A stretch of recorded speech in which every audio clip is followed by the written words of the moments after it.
Recipe রুই মাছের তেল ঝাল। প্রথমে মাছগুলোকে ধুয়ে জল ঝরিয়ে নিয়েছি। এরপর 1 চামচ নুন, হলুদ, কাশ্মীরি লঙ্কা ও তেল দিয়ে মেখে নিয়েছি। এরপর একটা মিক্সি জারে পেঁয়াজ, আদা, রসুন, টমেটো, কটা জিরে, কটা সনে, কটা সরষে, গোলমরিচ, লবণ, পাতা দিয়ে বেটে নিয়েছি। এরপর কড়াইতে তেল দিয়ে গরম করে একটু লবণ দিয়ে দিয়েছি যাতে মাছটা দিতে না যায়। এক এক করে মাছগুলো ভেজে নিয়েছি। ওই তেলে গোলমরিচ, লঙ্কা, কটা গরম মশলা মিশিয়ে নিয়ে দিয়ে দিয়েছি। ভালো করে কষে নিয়ে তেল ছেড়ে এলে কাঁচা লঙ্কা দিয়ে দিয়েছি।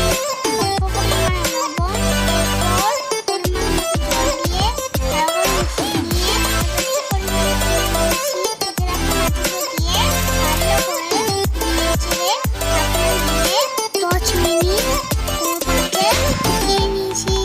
ব্যাস তৈরি হয়ে গেল রুই মাছের ঝাল। যদি ভালো লাগে প্লিজ সাবস্ক্রাইব করে দিও।